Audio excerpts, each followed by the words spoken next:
जय बोलो देवादिदेव 1008 श्री भगवान महावीर स्वामी। जय जय जय। अहिंसा परमो धर्म की। जय जय जय। परम पूज आचार्य गुरुवर श्री विद्यासागर जी महाराज। जय जय जय। बोले परम पूज मुनि श्री प्रमाण सागर जी महाराज की, मुनि श्री निर्वेक सागर जी महाराज की, मुनि श्री संतान सागर जी महाराज की। नमोस्तु गुरुवर नमोस्तु। एक बार एक कुम्हार मिट्टी से चिलम बना रहा था। चिलम समझते हैं ना, जिसका काम है खुद जलना और सामने वाले को धीरे धीरे जलाना। अचानक उसका विचार बदला और उसने मिट्टी को कलश का आकार देना शुरू कर दिया। पास बैठी कुम्हारिन ने पूछा, मिट्टी का आकार क्यों बदल गया? पास बैठी कुम्हारिन ने पूछा, मिट्टी का आकार क्यों बदल गया? कुम्हार ने कहा, बस यूं ही मेरा विचार बदल गया। कुम्हारिन ने पूछा, मिट्टी का आकार क्यों बदल गया?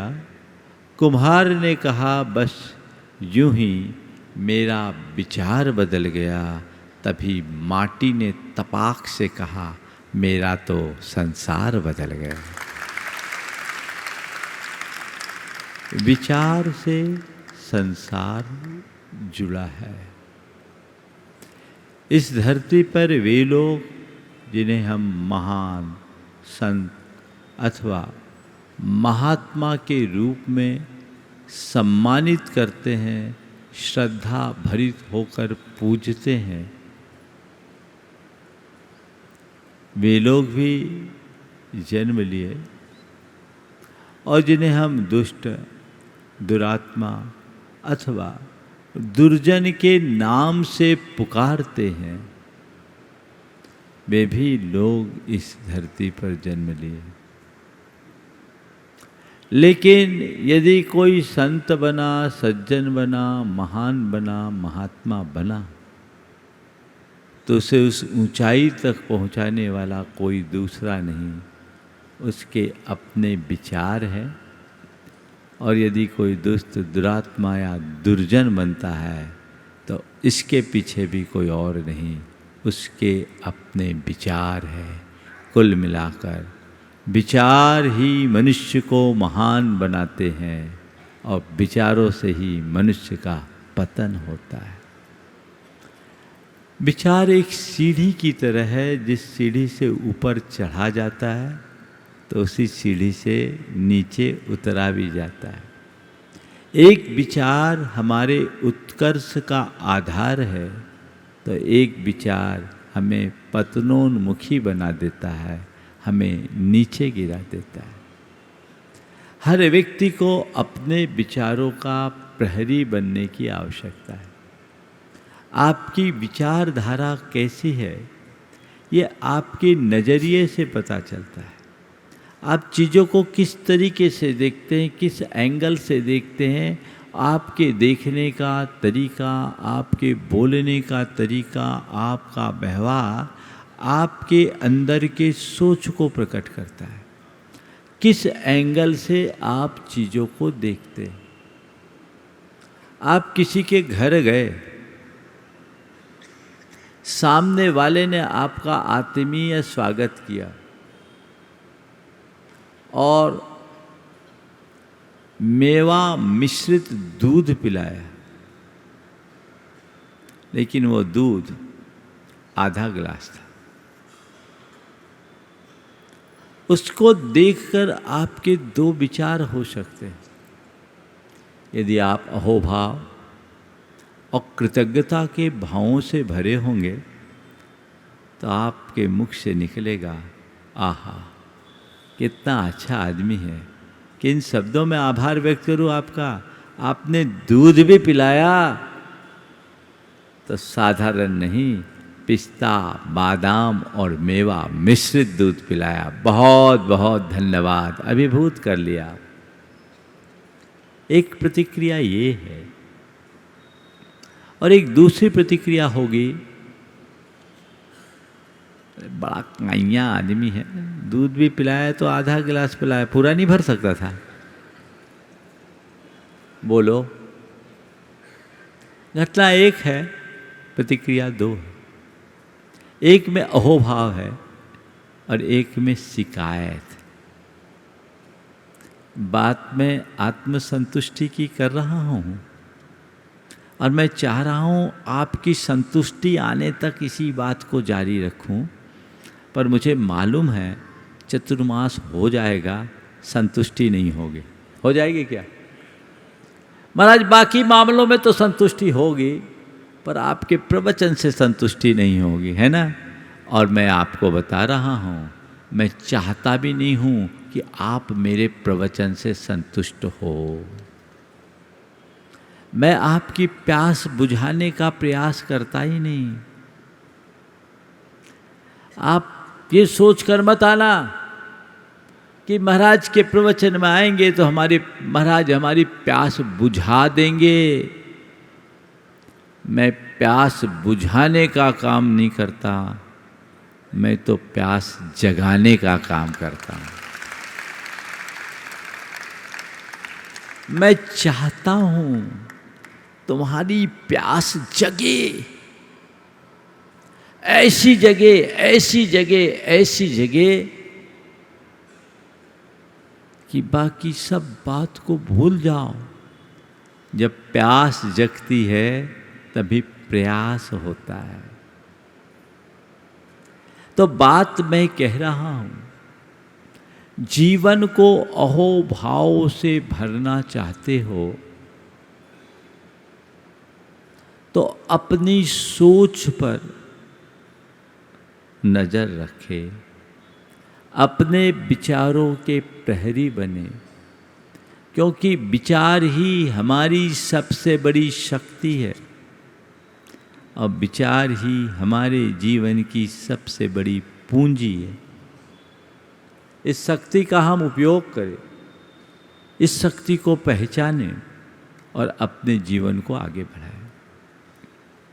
विचारों की शक्ति को हम आपके बीच रखें और आज की 4 बातें आपसे करें। उससे पूर्व एक पौराणिक प्रसंग आप सबके बीच रखना चाहूँगा। सम्राट श्रेणिक भगवान महावीर के दर्शन के लिए उनके समो शरण की ओर जा रहे थे। रास्ते में देखते क्या है, एक मुनिराज बैठे तो ध्यान की मुद्रा में है, लेकिन उनकी भंगिमा बड़ी कोपाविष्ट है।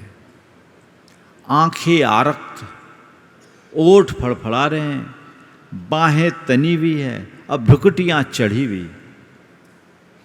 मुनि महाराज की ऐसी कोपाविष्ट मुद्रा देखकर सम्राट श्रेणिक को बड़ा आश्चर्य हुआ। उसने मुनिराज की वंदना की और भगवान के समो शरण में जाकर सीधा सवाल किया कि हे प्रभुवर, अभी रास्ते में मैंने एक मुनिराज की वंदना की, वे बड़े क्रोधित और क्षुब्ध थे। आखिर मुनि महाराज के इतना कोपाविष्ट होने की वजह क्या है? ये इतने क्रोधित क्यों कर हुए? भगवान ने कहा, श्रेणिक, जिस वक्त तुम उधर से गुजर रहे थे उस समय वे तीव्र संरक्षणानंद नामक रौद्र ध्यान में निमग्न थे और यदि अंतर मुहूर्त तक इसी स्थिति में बने रहे तो 7वें नरक में जाने के योग्य हो जाएंगे। क्या? 7वें नरक के में जाने के योग्य हो जाएंगे। भगवान की वाणी आगे चली। राजा शनिक सुनकर सहम गया, लेकिन शनिक जब लौटे तो वहां का तो नजारा ही अलग था। शनिक के आश्चर्य का ठिकाना नहीं रहा। वो आश्चर्यचकित हो गया। क्यों? क्योंकि वहां उसने देखा कि जिन मुनि राज के लिए भगवान ने कहा था कि वे 7वें नरक जाने के योग हो जाएंगे, उनको तो केवल ज्ञान हो गया। देवता उनका कल्याणक मना रहे हैं। शनिक को कुछ समझ में नहीं आया कि भगवान की वाणी गलत नहीं हो सकती। ये सब हुआ क्यों? कानों में बात गूंजी। शनिक जिस समय तुम वहां से गुजर रहे थे उस समय वे तीव्र संरक्षणानंद नामक रौद्र ध्यान में निमग्न थे। यदि अंतर मुहूर्त तक ऐसे ही टिके रहे तो 7वें नरक में जाने के योग्य हो जाएंगे। यदि और जाएंगे, एक संभावना दिखी। शनिक ने भगवान की वाणी को दोबारा स्मरण किया तो कहा, भगवान ने संभावनात्मक कथन किया, जरूर कोई रहस्य होगा। और उस रहस्य को सुनकर आप भी आश्चर्य में पड़ जाओगे। हुआ ये था कि जिन मुनिराज की मैं बात कर रहा हूं वो कोई साधारण नहीं थे। वे उज्जैनी पास में है, वहां के धर्म रुचि नाम के एक राजा थे। उन्होंने अपने बेटे का अबोध अवस्था में राज तिलक करके दीक्षा धारण कर, जिन दीक्षा धारण करके वे अपनी साधना में निमग्न थे, इधर उनके मंत्रियों ने षड्यंत्र पूर्वक राजा को और रानी को राज से निर्वासित करके पूरे राज्य को हड़प लिया। मुनिराज इससे बेखबर अपनी साधना में निमग्न। लेकिन एक दिन जब वह वृक्ष के नीचे ध्यान कर रहे थे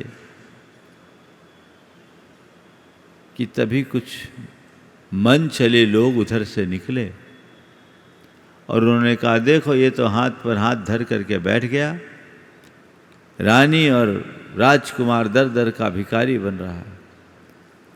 इसके मंत्रियों ने कितनी बड़ी गद्दारी की, सारा राज हड़प लिया।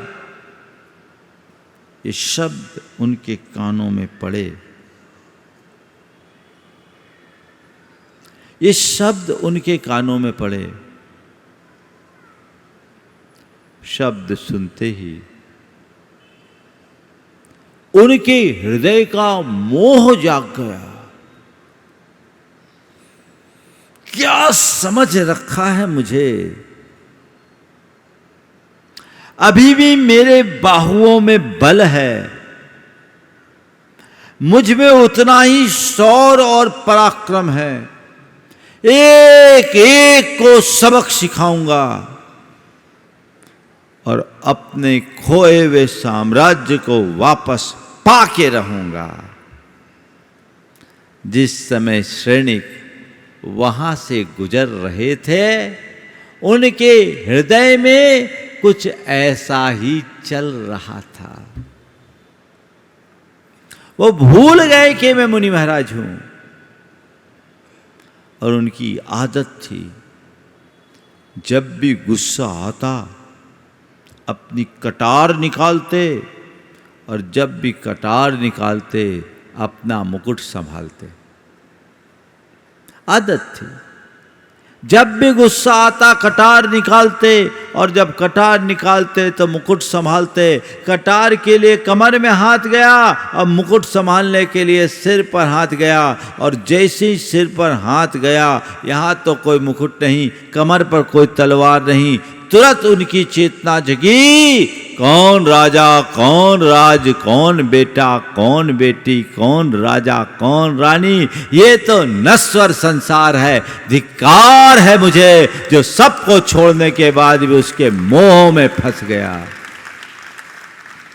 अब मुझे अपने बाहरी साम्राज्य के पीछे नहीं, भीतरी साम्राज्य को प्राप्त करना है। अपने बाहरी शत्रुओं को नहीं, अपने आंतरिक शत्रुओं का हनन करना है। और उन्होंने उसी क्षण अपनी निंदा गरहा की।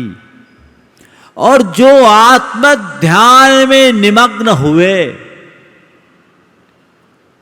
तो सीधे केवल ज्ञान को प्राप्त करके ऊपर खड़े हुए। ये हमारे शास्त्रों की कहानी है, धर्म रुचि महाराज की। आप सोच सकते हैं सोच की ताकत कितनी बड़ी है।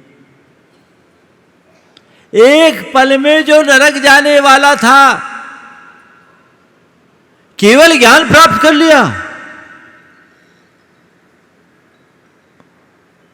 आवश्यकता अपने आप को संभालने की है। समझ रहे हैं मेरी बात को? सोच बैठे हैं हम सब कुछ अच्छा कर रहे हैं, लेकिन हमारी विचारधारा अगर गंदी हो जाए, दिखेंगे अच्छे बनेंगे खराब। भावधारा को निर्मल बना करके चलना है। सोच को सकारात्मक दिशा देने का प्रयास करना है। आज मैं 4 बातें आपसे कहता हूं।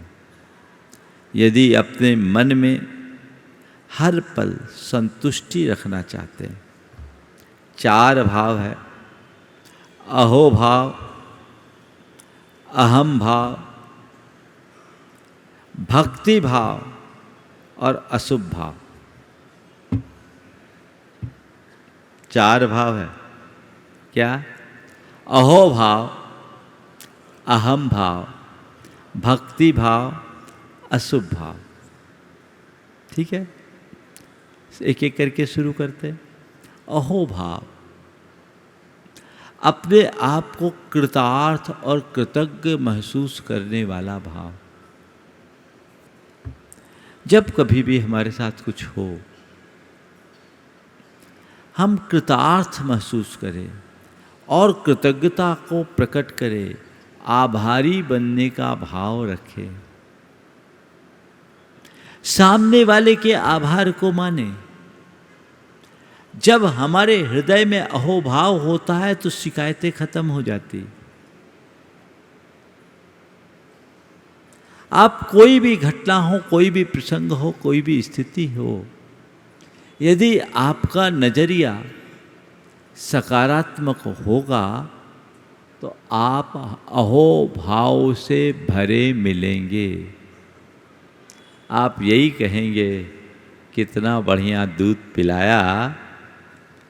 आप ये नहीं कहेंगे कि आधा गिलास ही पिलाया। आप किसी बगीचे में प्रवेश करें तो आपको एक तरफ डालियों में के बीच अपने सौरभ को लुटाता हुआ गुलाब दिखेगा, तो दूसरी ओर उसे चारों ओर से घेरे हुए कांटे और उसके नीचे पड़े सड़े गले पत्ते भी दिखेंगे।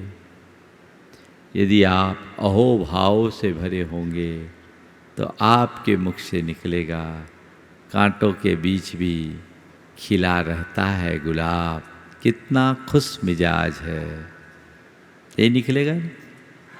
और यदि आपके मन में शिकायतें भरी होगी, आपकी सोच नकारात्मक होगी, तो आप कहोगे, अरे इस गुलाब की भी क्या जिंदगी है, इस गुलाब की भी क्या जिंदगी है, सारी जिंदगी कांटों के बीच घिर कर रह गई।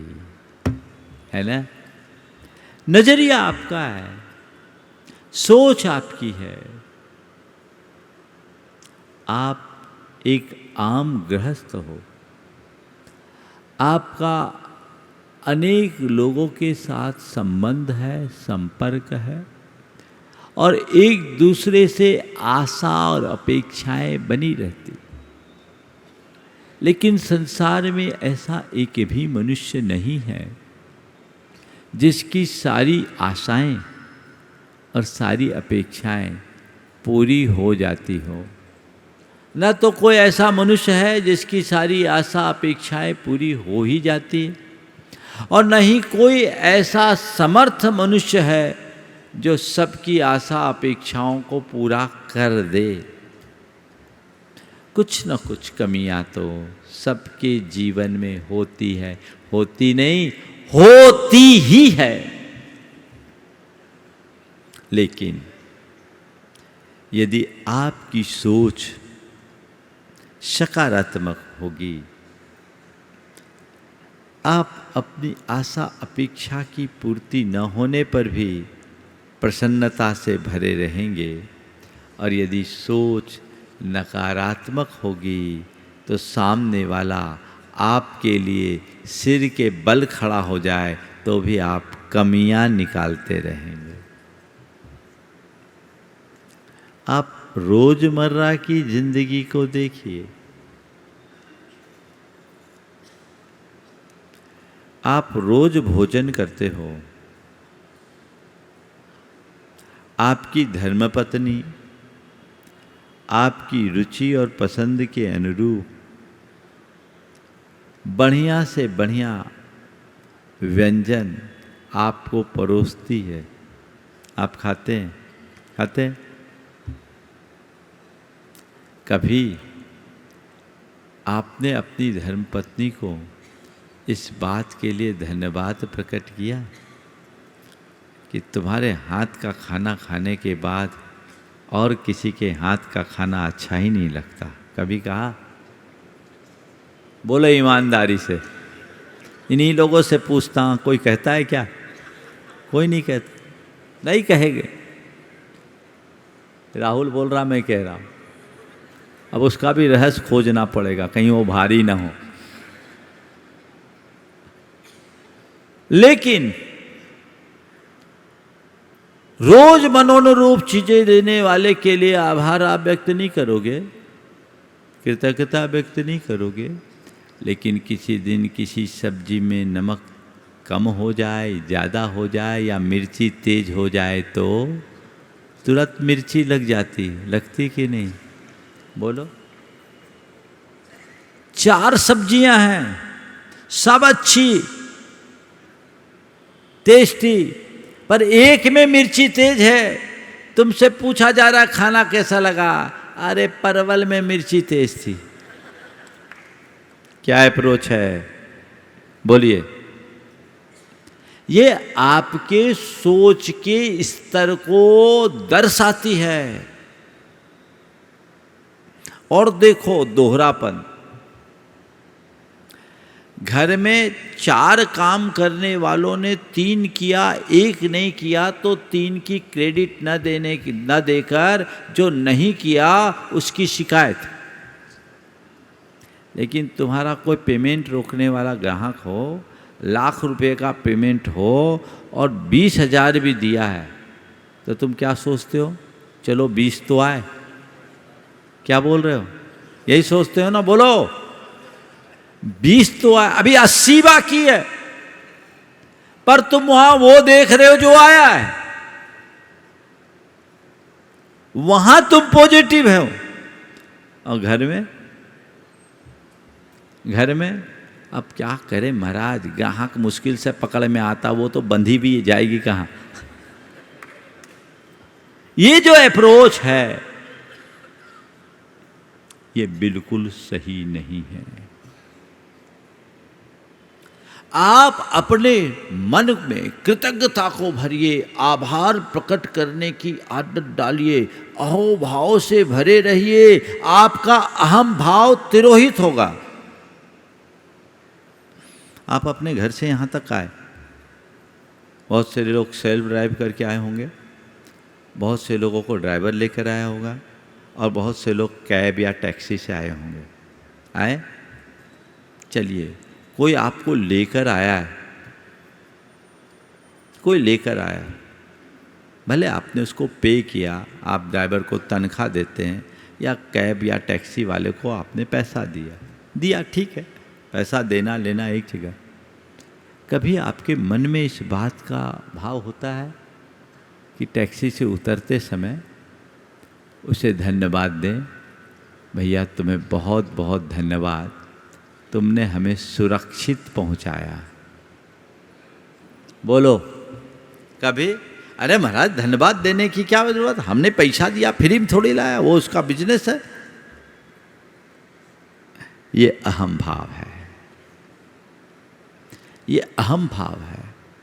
तुमने पैसा दिया ये बात अलग है, लेकिन उसने तुम्हें पहुंचाकर तुम्हारा कितना बड़ा उपकार किया है। यदि तुम्हारे अंदर अहोभाव होगा तो तुम उसके उपकार को स्वीकार करोगे, और तुम्हारे अंदर अहम होगा तो तुम उसके ऊपर पैसे का एहसान थोपोगे।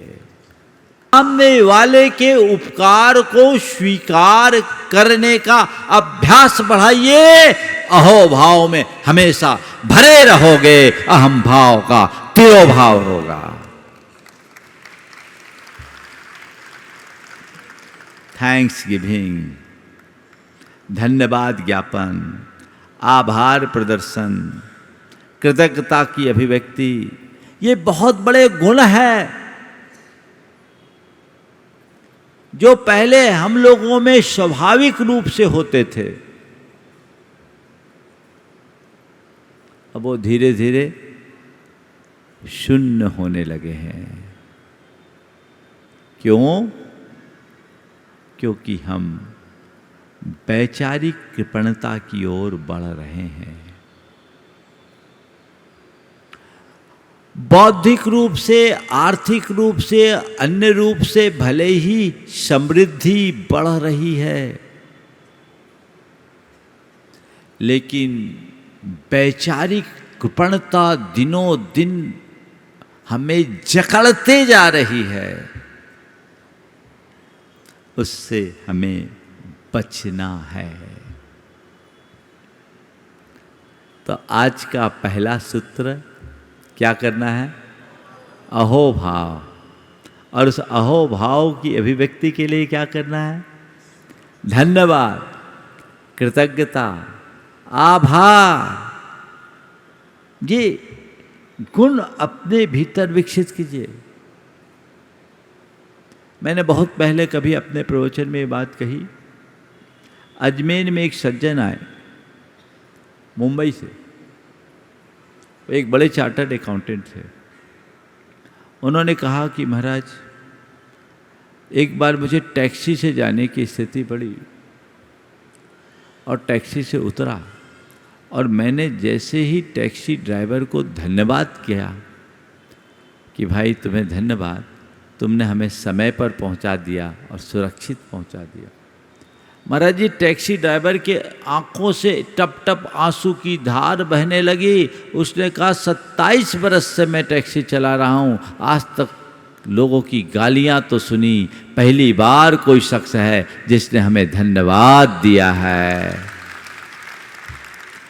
अभी तक मुझे लगता था कि मैं बहुत बेकार काम कर रहा हूँ, आज आपके धन्यवाद सुनने के बाद मुझे लग रहा है कि इस समाज में मेरा भी कोई योगदान है। बोलिए, क्या टैक्सी ड्राइवर का योगदान नहीं है? आप रोज यहाँ आके प्रवचन सुनते हो, साफ सुथरी जगह मिलती है आपको, आके धम्म से बैठ जाते हो। कभी उन सफाई कर्मियों को धन्यवाद देने की इच्छा हुई? कभी हुई? शायद कभी नहीं। क्यों? अहोभाव है ही नहीं, अहम भाव है। हम तो आ गए, मैं करता हूँ, जो कुछ हूँ मैं हूँ। आप यहाँ आकर के प्रवचन सुनते हो, इतना बढ़िया माइक सिस्टम है, कानों में बहुत अच्छे से बातें जाती है। कभी आपके मन में धन्यवाद देने की इच्छा होती है कि उसको मैं धन्यवाद दूं? जिस दिन थोड़े से पों पों होता है तो आप अपनी आंखें तरेरने लगते हो, बार बार माइक वालों की तरफ देख लेते हो, भैया ठीक करो ठीक करो। लेकिन नहीं ना, इस कैमरे से रोज आपको अपना चित्र दिखता है सामने सामने, आप लोग नज़रें ऊपर कर करके तो देखते हो। कभी कैमरामैन की तरफ ध्यान जाता है कि भैया बहुत बहुत धन्यवाद, तुमने हमें कवर कर लिया? बोलो, छोटी छोटी सी चीज़ें हैं प्रैक्टिकल, शायद नहीं। आप यहाँ आ रहे हो आनंद से, सब लाभ ले रहे हो, कभी धर्म प्रभावना समिति को धन्यवाद के 2 शब्द कहने की इच्छा होती है कि बहुत उत्तम व्यवस्था बना रहे समिति को धन्यवाद? शायद धन्यवाद तो नहीं, पर कमियां निकली हो तो शिकायतें जरूर कर लेते हो, होते। ये हमारी प्रवृत्ति है। रोज आते हो, महाराजों से आशीर्वाद लेते हो, प्रवचन सुनते हो, कभी महाराज के प्रति आभार व्यक्त करने का जी होता है? कहने की बात नहीं है, ये समझने की बात है। जीवन का रूपांतरण होता है अहोभाव की अभिवृद्धि से, इसलिए अहोभाव को जगाइए, अहम भाव मिटाइए।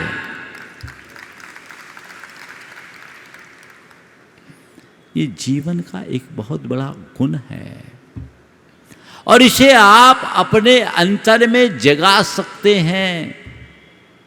कुछ नहीं करना है, स्विच को टर्न ऑन करना है। अभी अहम भाव का स्विच ऑन है, उसको ऑफ कर देना है और अहोभाव के स्विच को टर्न करके ऑन कर देना है। इतना ही तो करना है और कुछ नहीं करना है। एक प्रवृत्ति है शिकायत करने की। घर परिवार में कोई कितना भी तुम्हारे लिए लाकर दे दे, तुम उसकी कोई महत्ता नहीं आंकते, मूल्य नहीं आंकते। कमी हो जाए तो पकड़ लेते हैं। जिस दिन तुम्हारे भीतर ये अहोभाव शुरू हो जाएगा, जाग जाएगा, तुम्हारे अंदर की शिकायतें समाप्त हो जाएगी। शिकायतें असंतुष्टि को जन्म देती है। जहां अहोभाव होगा वहां संतुष्टि होगी और जहां अहम भाव होगा वहां असंतुष्टि होगी। अहंकार मनुष्य को दौड़ाता है और अहोभाव उसे प्रसन्न करता है। संतुष्टि चाहिए ना, अहोभाव। देखिए कैसा कैसा क्या होता है। पत्नी मायके से आई, अब क्या नकारात्मक अप्रोच कैसे आपको परेशान करता है और संबंधों को कितना प्रभावित करता है। सुबह 4 बजे ट्रेन आना था, फ़ोन किया कि मैं आ रही हूँ, गाड़ी भेज देना। पति से कहा 4 बजे ट्रेन आएगी, उसने अपना शेड्यूल बता दिया। अब पति जहाँ रहता था रेलवे स्टेशन 100 किलोमीटर दूर था।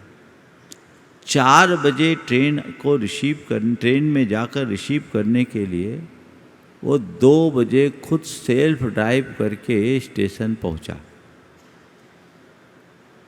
स्टेशन पहुंचा, पत्नी को रिसीव किया और पत्नी ने जैसे देखा बाहर आकर, गाड़ी छोटी थी, एकदम तन गई।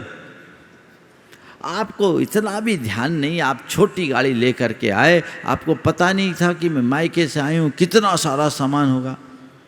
उसको सामान से ज़्यादा अपने मायके का भी रुआब था। मेरा मायका बहुत बड़ा है, बहुत सारा सामान। आप बिल्कुल ख्याल नहीं करते, छोटी गाड़ी लेकर क्यों आए।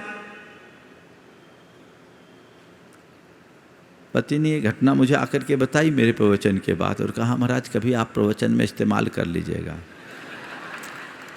और हम तो आप ही लोगों से मटेरियल लेते और आपको ही दे देते हैं, और क्या है। तो पति ने कहा महाराज, जैसे पत्नी ने कहा आप छोटी गाड़ी लेकर आए, आपको बिल्कुल ध्यान नहीं रहता, आपको पता नहीं था कि मैं मायके से आई हूँ, मेरा कितना सामान। पति ने कहा माफ़ करना, मुझसे गलती हो गई, मैं छोटी गाड़ी लेकर आया, मैं जाता हूँ, तुम टैक्सी करके आ जाओ। मैं जाता हूँ, तुम टैक्सी करके आ जाओ। पत्नी को ये नहीं लगा कि 4 बजे मेरा पति खुद आया है और सेल्फ ड्राइव करके आया, क्योंकि ड्राइवर उपलब्ध नहीं था। चाहता तो तुम्हें उल्टा फोन करके कह सकता था पॉसिबल नहीं है, मैं नहीं आ सकता, तुम टैक्सी करके आ जाना, मैं अरेंज कर देता हूं। वो खुद आया, उसका आभार नहीं, गाड़ी छोटी है इसकी शिकायत है।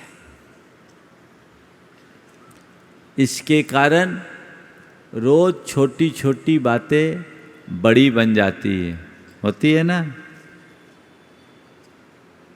इसी नकारात्मकता के कारण छोटी छोटी बातें बड़ी बन जाती है और इससे जीवन का सामंजस्य तार तार हो जाता है।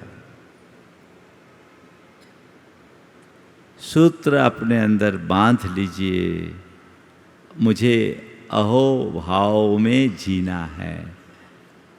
अप्रोच पॉजिटिव रखनी है, नेगेटिव देखना ही नहीं। हो कुछ नकारात्मक हो भी जाए तो उसे सकारात्मक रूप में लेने का अभ्यास बढ़ाना है। कुछ भी हो, यदि आपकी सोच पॉजिटिव होगी तो आप हर पल अहोभाव में भरोगे, शिकायतें समाप्त हो जाएगी। चारों बातें करनी है, देखिए कितनी होती। मान लीजिए आपने किसी से कोई काम कहा, काम बताया और काम नहीं हुआ, आप क्या प्रतिक्रिया करोगे? किसी को आपने काम बताया और उसने वो काम नहीं हुआ, आपके मन में क्या प्रतिक्रिया होगी? बोलो, क्या होगी? बुला के उसकी क्लास लोगे और क्लास लेते समय सबसे पहला वाक्य क्या होगा? क्यों भाई ये काम क्यों नहीं हुआ?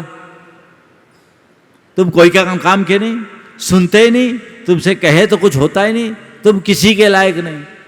शायद कुछ इसी तरह की प्रतिक्रिया करोगे ना। हाँ, ये सब क्या है? अहम भाव। अहम भाव में आरोप जगता है,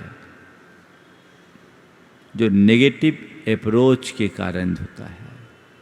आपने प्रतिक्रियाएं कर दी, लेकिन यदि आपकी सोच पॉजिटिव होगी तो आप उसे बुलाने से पहले सोचोगे कि ये आदमी जिम्मेदार आदमी है, हर काम को जवाबदारी से करता आया है, आज तक इसे जितने भी काम बताए गए उसने व्यवस्थित तरीके से काम को अंजाम दिया है।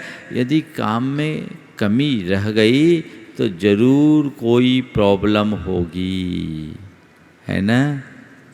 आप पॉसिबिलिटी पर ध्यान देंगे और आप उसको बुलाएंगे तो ये नहीं पूछेंगे कि वो काम क्यों नहीं हुआ, आप ये पूछेंगे कि भैया हमने तुम्हें जो काम बताया था उसका क्या हुआ, क्या हुआ।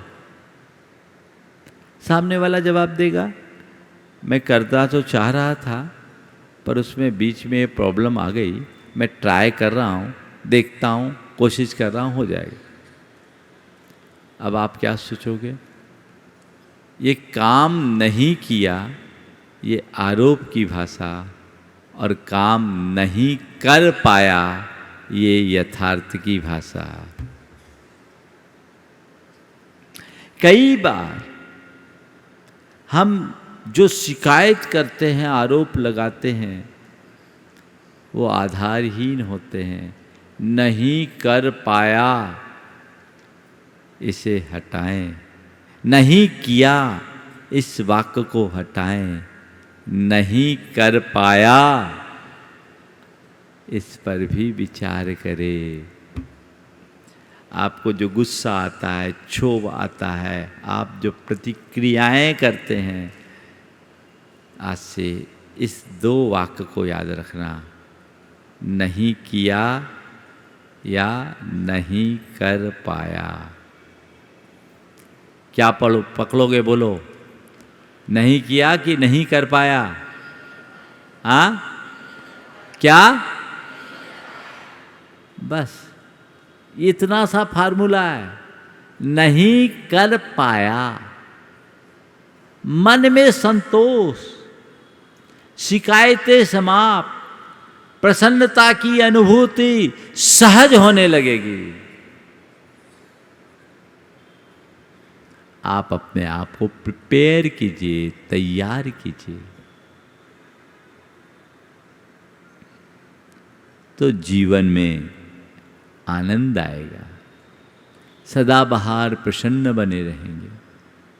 तो अहो भाव को जगाइए, अहम भाव मिटाइए, और फिर अशुभ भाव और भक्ति भाव, इनकी भी चर्चा 5 मिनट में कर लेता हूँ।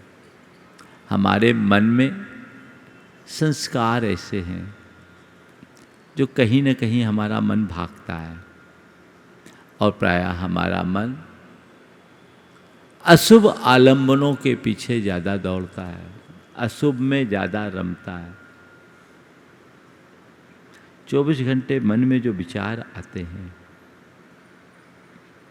कहा जाता है एक मनुष्य के मन में 24 घंटे में 60,000 विचार आते हैं। उनमें काम के विचार बहुत कम और व्यर्थ के विचार ज़्यादा, और व्यर्थ के विचारों में भी शुभ कम, अशुभ विचार ज़्यादा होते हैं। तो अशुभ भाव भरा हुआ है मन में, संस्कार बस भरा। आपके भावों की पोल खोल दूं? पति पत्नी दोनों जा रहे, रास्ते में एक कुआं पड़ा, उसके बाहर बोर्ड लगा था, चमत्कारी कुआं। इस कुआं में झांकते ही जो मनोकामना करो पूरी हो जाती। इस कुएं में झांकते ही जो मनोकामना करो पूरी हो जाती है। सबसे पहले पति झांका, वापस खड़ा हो गया, और थोड़ी देर बाद पत्नी झांकी, वो कुछ ज़्यादा झुक गई और धड़ाम से कुएं में गिर गई। बाद में पत्नी झांकी, वो कुछ ज़्यादा झुक गई, धड़ाम से कुएं में गिर गई। पति ने कहा, हे भगवान, मुझे थोड़ी पता था कि इतनी जल्दी मनोकामना पूरी होगी। है ना? ये सब कुछ चलता रहता है। ये क्या है? ये अशुभ भाव है। काम, क्रोध, लोभ, मोह से ग्रसित भावनाएं, ईर्ष्या, द्वेष, दर्प और दंभ से भरी भावनाएं मनुष्य के रग रग में समाई हुई है, जो उसकी नकारात्मकता की परिणति है। ये संस्कार बस आते हैं।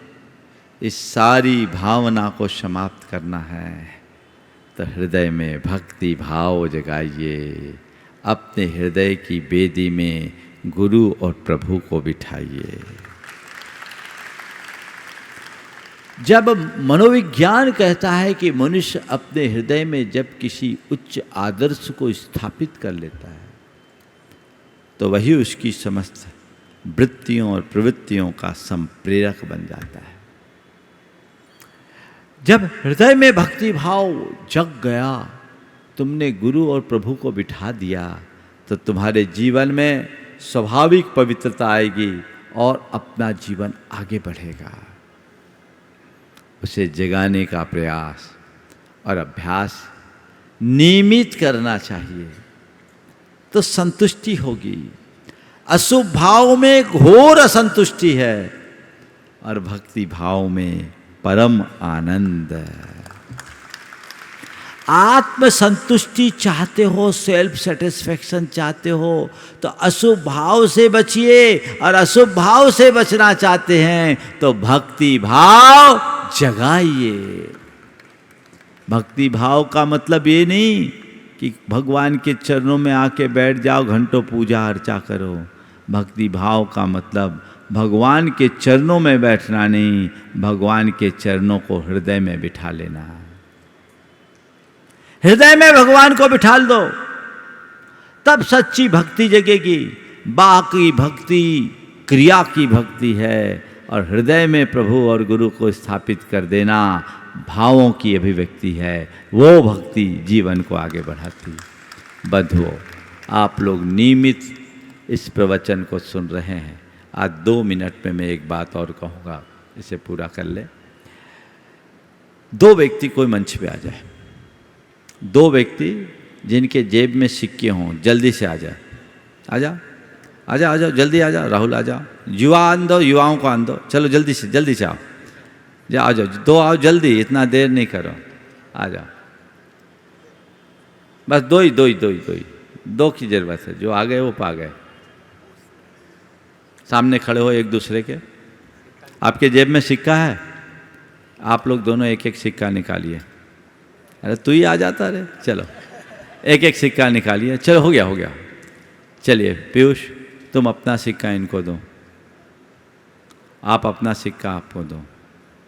आप दोनों ने एक एक सिक्का एक दूसरे को दिया। आपके हाथ में कितने सिक्के हैं? एक ही है। दोनों के हाथ में एक ही है। एक सिक्का आपने दिया, एक सिक्का आपने लिया, दोनों के हाथ में एक एक सिक्का है। लेकिन इसकी जगह आपने अपना एक विचार इनको दिया होता और इनका एक विचार आपने लिया होता, तो आपके पास कितने विचार होते हैं? 2 होते ना।